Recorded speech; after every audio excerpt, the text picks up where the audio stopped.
आखिर बिहार के गया में क्यों नहीं उगता तुलसी का एक भी पौधा? क्यों ब्राह्मण कभी संतुष्ट नहीं होता? फल्गु नदी सिर्फ नाम की नदी है। क्यों कौवा हमेशा लड़ झगड़ कर ही खा पाता है? कौवा, तुलसी, ब्राह्मण व गाय को माँ सीता ने क्यों श्राप दिया था? इसके बारे में कुछ लोग ही जानते हैं। आइए हम विस्तार से इस बारे में बताते हैं, लेकिन उससे पहले आप हमारे चैनल को सब्सक्राइब और वीडियो को लाइक कर दीजिए। वाल्मीकि रामायण के मुताबिक वनवास के दौरान भगवान राम, लक्ष्मण और माता सीता पितृपक्ष में श्राद्ध करने के लिए बिहार के गया धाम पहुँचे। वहाँ ब्राह्मण ने भगवान श्री राम और लक्ष्मण को श्राद्ध कर्म के लिए आवश्यक सामग्री जुटाने के लिए कहा। इस पर भगवान राम व लक्ष्मण नगर की ओर सामान लाने के लिए निकल पड़े। ब्राह्मण देव ने माता सीता से आग्रह किया कि पिंडदान का समय निकलता जा रहा है। यह सुनकर माता सीता की व्यग्रता भी बढ़ती जा रही थी, क्योंकि श्री राम और लक्ष्मण अभी नहीं लौटे थे। इसी दौरान दशरथ जी की आत्मा ने उन्हें आभास कराया कि पिंडदान का वक्त बीता जा रहा है। यह जानकर माता सीता असमंजस में पड़ गई। तब माता सीता ने समय के महत्व को समझते हुए यह निर्णय लिया कि वह स्वयं अपने ससुर राजा दशरथ का पिंडदान करेंगी। उन्होंने फल्गु नदी के साथ साथ बट वृक्ष, कौवा, तुलसी, ब्राह्मण व गाय को साक्षी मानकर स्वर्गीय राजा दशरथ का पिंडदान विधि विधान के साथ किया। इस क्रिया के उपरांत जैसे ही उन्होंने हाथ जोड़कर प्रार्थना की, तो राजा दशरथ ने माता सीता का पिंडदान स्वीकार कर लिया। माता सीता इस बात से प्रफुल्लित हुई कि उनकी पूजा दशरथ जी ने स्वीकार कर ली है।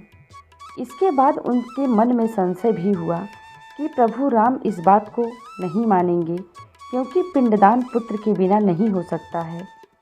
थोड़ी देर बाद भगवान राम और लक्ष्मण सामग्री लेकर आए और पिंडदान के विषय में पूछा। तब माता सीता ने कहा कि समय निकल जाने के कारण उन्होंने स्वयं पिंडदान कर दिया।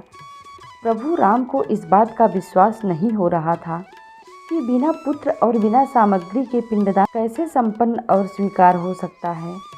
इसके बाद माता सीता ने कहा, वहाँ उपस्थित फल्गु नदी, तुलसी, कौवा, गाय, वट वृक्ष और ब्राह्मण श्राद्ध कर्म की गवाही दे सकते हैं। भगवान राम ने जब इन सब से पिंडदान किए जाने की बात सच है या नहीं पूछा, तब फल्गु नदी, गाय, कौवा, तुलसी और ब्राह्मण पांचों ने प्रभु राम का क्रोध देखकर झूठ बोल दिया कि माता सीता ने कोई पिंडदान नहीं किया है।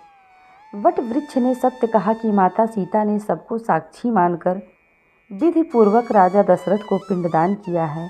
पांचों साक्षी के झूठ बोलने पर माता सीता ने क्रोधित होकर उन्हें आजीवन श्राप दे दिया।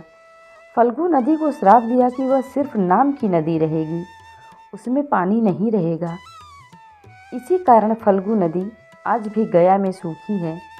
गाय को श्राप दिया कि गाय पूजनीय होकर भी सिर्फ उसके पिछले हिस्से की पूजा की जाएगी और गाय को खाने के लिए दर बदर भटकना पड़ेगा। आज भी हिंदू धर्म में गाय के पिछले हिस्से की ही पूजा की जाती है। माता सीता ने ब्राह्मण को भी कभी संतुष्ट न होने और कितना भी मिले उसकी दरिद्रता हमेशा बनी रहेगी का श्राप दिया। इसी कारण ब्राह्मण कभी दान दक्षिणा के बाद भी संतुष्ट नहीं होते। माता सीता ने तुलसी को श्राप दिया कि वह कभी भी गया की मिट्टी में नहीं उगेगी। यह आज तक सत्य है कि गया की मिट्टी में तुलसी नहीं फलती।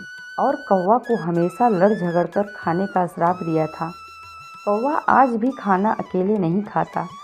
माता सीता ने जहाँ इन पांचों को श्राप दिया, वहीं सच बोलने पर बट वृक्ष को आशीर्वाद दिया कि उसे लंबी आयु प्राप्त होगी, वह दूसरों को छाया प्रदान करेगा। पतिव्रता स्त्री उसका स्मरण करके अपने पति के दीर्घायु की कामना करेगी। दोस्तों, अगर हमारी वीडियो आपको पसंद आई हो तो लाइक और कमेंट करना ना भूलें, और हाँ, अपने दोस्तों और घर परिवार में शेयर ज़रूर करें। धन्यवाद।